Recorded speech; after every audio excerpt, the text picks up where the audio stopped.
আমরা একটা টেবিল তৈরি করলাম। এখন এই টেবিল থেকে আমরা চাচ্ছি আমাদের ডেটা অনুযায়ী আমরা এখান থেকে ফিল্টার করব। যেমন টেবিল তৈরি করলে কিন্তু ডিফল্টেই আপনার প্রত্যেকটা কলামে ও ফিল্টারের এই অপশনটা দিয়ে দেয়, অর্থাৎ এখান থেকে আপনি ফিল্টার করতে পারেন। আপনার প্রয়োজনে এই ফিল্টারটা এই ড্রপ ডাউনের মাধ্যমে না করে আপনি স্লাইসার অ্যাড করে তার মাধ্যমেও আপনি আপনার টেবিলকে ফিল্টার করতে পারেন। যেমন আমরা স্লাইসার যদি অ্যাড করতে চাই, সেক্ষেত্রে আমরা ক্লিক করব ডিজাইন, তারপর ঠিক বাম পাশে এখানে একটা টুল পাবো টুলস গ্রুপের ভিতরে, আর এটা হচ্ছে ইনসার্ট স্লাইসার। ক্লিক করলাম। যখনই ক্লিক করলাম তখন আমার এই টেবিলে যেই কয়টা কলাম হেডিং আছে এখানে সব কলাম হেডিংগুলো শো করলো। যেমন আমাদের কলাম হেডিং ছিল department, employee, basic, house rent. এই যে department, employee, basic, house rent, অর্থাৎ সব কলামগুলো এখানে অ্যাভেলেবেল। আমরা চাচ্ছি আমরা ফিল্টার করব ডিপার্টমেন্টের মাধ্যমে, আর ডিপার্টমেন্টের জন্যই আমরা একটা স্লাইসার অ্যাড করব। তাহলে ডিপার্টমেন্টের এই চেক বক্সে আমরা একটা টিক দিলাম। এখন ওকে বাটনে ক্লিক করব। ওকে, যখনই ওকে বাটনে ক্লিক করলাম তখন দেখেন যে এখানে একটা স্লাইসার অ্যাড হয়ে গেল। এটাকে আপনি মুভ করতে পারেন ছবির মতো করে, যেখানে আপনার এই রিপোর্টে বা এই টেবিলে এটা বসানোর জন্য যেখানে অ্যাপ্রোপ্রিয়েট আপনি সেখানে বসাবেন। তারপর আপনি দেখতে চাচ্ছেন শুধুমাত্র engineering data, click engineering, HRD, PCT, project, sales, warehouse. দেখেন যখন আমি ওয়ারহাউসে ক্লিক করলাম তখন ওয়ারহাউসের দুইটা ডেটা শো করলো। আমি যখন এইচআরডিতে ক্লিক করলাম তখন এইচআরডির 4টা ডেটা শো করলো।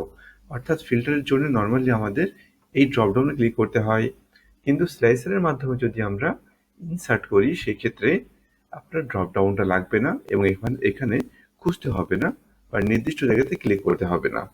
স্লাইসার অ্যাড করলে এটা অনেক ইউজার ফ্রেন্ডলি এবং স্লাইসারের মাধ্যমে আমাদের ডেটাকেও আমরা প্রফেশনাল লুকিং করতে পারি। এবার স্লাইসারটাকে আপনি কিভাবে কাস্টমাইজ করবেন? স্লাইসার যখন আপনি ক্লিক করেন তখন এখানে অপশন নামে নতুন একটা টুল আসে। দেখেন আমি বাইরে ক্লিক করলাম, চলে গেল। আমি স্লাইসারের উপরে ক্লিক করলাম, অপশনটা অ্যাভেলেবেল। এখানে অনেকগুলো অপশন আছে, এখান থেকে আপনার স্লাইসারটাকে আপনি চেঞ্জ করতে পারেন, ডিজাইন চেঞ্জ করতে পারেন। আপনি চাচ্ছেন যে একটা গাঢ় কালার করবেন, হ্যাঁ ডান, আপনি এইভাবে কালার করতে পারেন, এইভাবে ডিজাইন চুজ করতে পারেন। আমি এটা নিচ্ছি। এখন যদি আপনি চান যে আপনার রিপোর্টের উপরের পার্টে এটা প্রত্যেকটা ভ্যালু পাশাপাশি শো করবে, তার জন্যে একটু কাস্টমাইজেশনে যাব আমরা। আমি চাচ্ছি আমার স্লাইসারটাকে আমি উপরে যোগ করব, আর উপরে যোগ করার জন্য আমার রো দরকার, আর তার জন্য আমি কয়েকটা রো ইনসার্ট করে নিচ্ছি। আমি 4টা রো ইনসার্ট করলাম, তারপর আমি ঠিক এখানে প্লেস করলাম, দেন অপশনসে ক্লিক করব, অপশনস, তারপর ডান পাশে এখানে আমরা কলামস নামে একটা অপশন পাবো। এই কলামস থেকে আমার যেই কয়টা ভ্যালু আমি এভাবে কলামে কলামে ভাগ করতে পারি। দেখেন, ইয়েস, আমার দরকার হচ্ছে 1টা 2টা 3টা 4টা 5টা 6টা 7টা 8টা ভ্যালু, তাহলে আমি এখানে 8 করে দিলাম।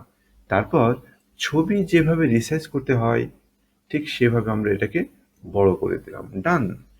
আপনি দেখেন যে এটা কত সুন্দর দেখাচ্ছে এখন, এবং এটা অনেক ইউজার ফ্রেন্ডলি, এখন এটা অনেক সহজও।